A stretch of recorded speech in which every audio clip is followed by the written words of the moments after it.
Hello दोस्तों, नमस्कार। आप सभी का आरके एग्ज़ाम पॉइंट में स्वागत है। आज ऑल कॉम्पिटिटिव एग्ज़ाम के लिए संविधान को आगे बढ़ाते हुए संविधान की मोस्ट इम्पोर्टेंट क्वेश्चन कराने वाले हैं। ये एनसीईआरटी बेस ये क्वेश्चन सारे एनसीईआरटी बुक के हैं। तो आपको पता होगा दोस्तों, एनसीईआरटी की बुक कितनी रामबाण है हर एक एग्ज़ाम के लिए। चलो बिना देरी किए शुरू करते हैं। तो दोस्तों पहला ही है, भारतीय संविधान किस प्रकार की नागरिकता प्रदान करता है? तो किस प्रकार की दोस्तों? एकल नागरिकता। तो दोहरी नागरिकता कहाँ है दोस्तों? संयुक्त राज्य अमेरिका में कैसे है दोहरी नागरिकता। दोस्तों नागरिकता संविधान किस भाग का विषय है दोस्तों? सेकंड भाग में रखा हुआ है दोस्तों नागरिकता। किस में दोस्तों? संविधान किस भाग में? सेकंड भाग में, और अनुच्छेद 5 से 11 तक। ठीक है दोस्तों। अगला क्वेश्चन दोस्तों, नेक्स्ट, नागरिक संशोधन अधिनियम 2019 किन देशों के हिंदू, बौद्ध, जैन, सिख, फारसी तथा ईसाई नागरिकों को भारतीय नागरिक की नागरिकता प्रदान करने का प्रावधान है? तो किसको दोस्तों? पाकिस्तान, बांग्लादेश और अफगानिस्तान को। क्वेश्चन दोस्तों नेक्स्ट, भारत के बाहर कितने वर्ष तक रहने पर भारतीय नागरिकता समाप्त कर दी जाती है? तो कितने दोस्तों? 7 वर्ष तक।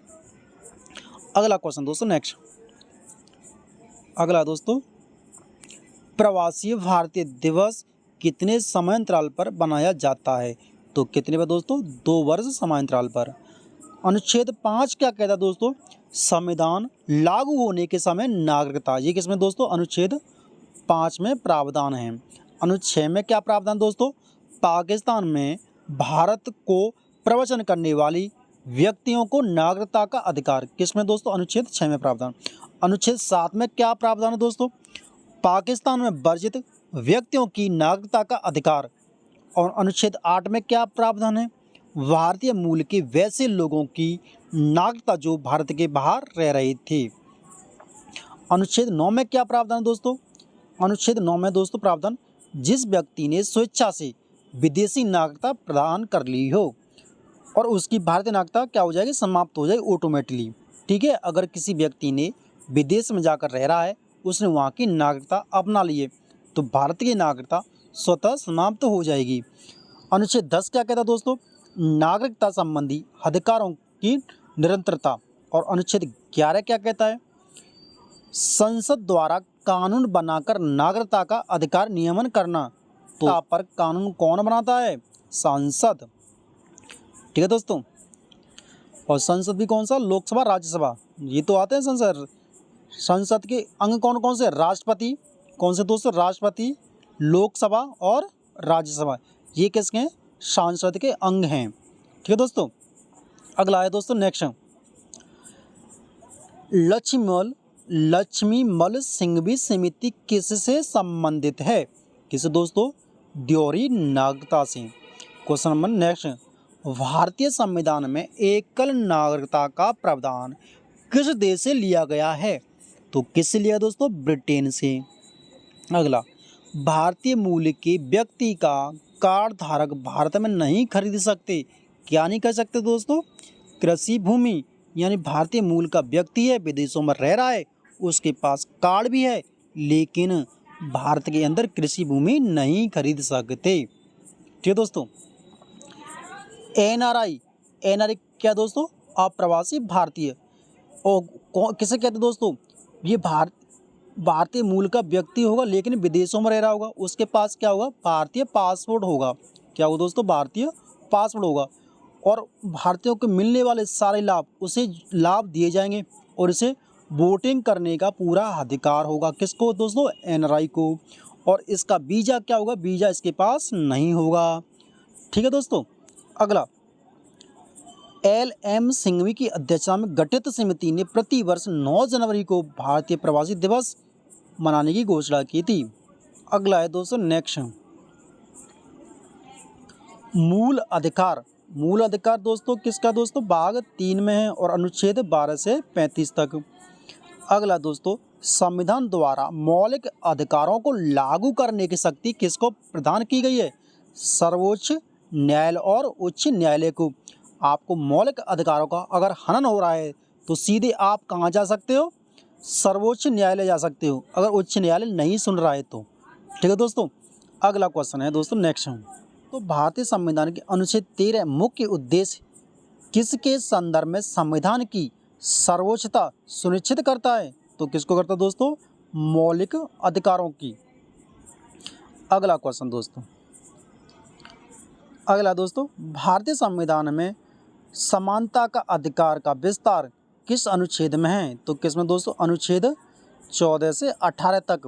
क्वेश्चन दोस्तों नेक्स्ट, भारतीय संविधान का कौन सा अनुच्छेद विधि के समक्ष समानता का अधिकार है? दोस्तों जन्म, लिंग, मूल वंश, जाति, धर्म आदि किस अनुच्छेद के आधार पर विभेद का प्रतिषेध है? तो कौन सा दोस्तों? अनुच्छेद। आप किसी से भेद नहीं कर सकते इनके आधार पर। किस किस के? जन्म, लिंग, मूल वंश, जाति, धर्म। आप इनके आधार पर आप किसी से भेदभाव नहीं कर सकते।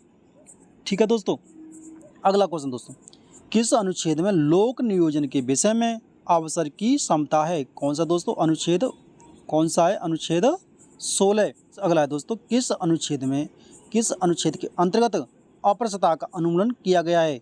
तो किस में किया गया दोस्तों? अनुच्छेद 17 में। तो अनुच्छेद 17 क्या कहता है? छुआछूत। ये क्या दोस्तों? अप्रस्तुतता का मतलब छुआछूत। ये संविधान का अंग नहीं है, संविधान के अंतर्गत नहीं आता है। अगर ऐसा कोई करता है तो आप अधिनियम 1955 के तहत उस पर कार्रवाई कर सकते हो। ठीक है दोस्तों, अगला नेक्स्ट, उपाधियों का अंत किस अनुच्छेद के अंतर्गत है? अनुच्छेद 18। आप जैसे राय बहादुर सर की उपाधि धारण नहीं कर सकते, ये कौन सा कहता है? अनुच्छेद 18। अनुच्छेद 19 के अंतर्गत कितनी स्वतंत्रता दोस्तों? 6 स्वतंत्रताएं। कितनी है? 6। इसमें दो दोस्तों 19 फर्स्ट को ए, इसमें क्या दोस्तों? वाक एवं अभिव्यक्ति की स्वतंत्रता। आपको बोलने का अधिकार है, तो आप किसी के बारे में बुरा भला नहीं बोल सकते, लेकिन बोलने का जरूर अधिकार है, लेकिन आप किसी के बारे में बुरा भला नहीं बोल सकते कि वो व्यक्ति ऐसा है कि ऐसा है। तो आपके खिलाफ, अगर ऐसा आप करते हो तो आपके खिलाफ कार्रवाई की जाएगी। और वैसे 19 को फर्स्ट का ए प्रेस को स्वतंत्रता देता है। वैसे संविधान में प्रेस के लिए कोई सा अनुच्छेद नहीं है, लेकिन 19 का फर्स्ट ए प्रेस के लिए स्वतंत्रता देता है। ठीक है दोस्तों, 19(1) का बी, ये क्या है दोस्तों? शांतिपूर्ण हथियार रहित सम्मेलन करने का अधिकार। 19(1) का बी क्या कहता है? शांतिपूर्ण हथियार रहित सम्मेलन करने का अधिकार। तो आप कहीं भी शांतिपूर्ण सम्मेलन कर सकते हैं या सभा लगा सकते हैं, आपके पास हथियार नहीं होना चाहिए कोई सा भी। और अनुच्छेद 19(1) का सी क्या कहता है? संगम या संघ सहकारी समिति बनाने का अधिकार। और 19(1) का डी क्या कहता है दोस्तों? भारत के राज्य क्षेत्र में आबाद संरक्षण करने का अधिकार। तो आप कहीं भी आ जा सकते हो। अगला है दोस्तों नेक्स्ट, अनुच्छेद 19(ई) में क्या प्रावधान है दोस्तों? भारत के किसी भाग में निवास करने और बसने का अधिकार है। आप कहीं भी जाकर रह सकते हो। दोस्तों 19(1) का जी क्या कहता है? कोई वृत्ति, आजीविका, व्यवसाय या व्यापार करने का अधिकार। आप किसी प्रकार की आजीविका जीने के लिए व्यवसाय कर सकते हो, व्यापार कर सकते हो। ये कौन सा कहता है? अनुच्छेद 1 का जी हमें क्या देता है? प्रावधान देता है। तो बताना कमेंट में क्लास कैसी लगी। अभी तक आपने इस चैनल को सब्सक्राइब नहीं किया है तो प्लीज़ दोस्तों इस चैनल को सब्सक्राइब कर लो। मिलते हैं अगली क्लास में, तब तक के लिए टेक ऑफ केयर। धन्यवाद, नमस्कार, जय भारत, जय हिंद।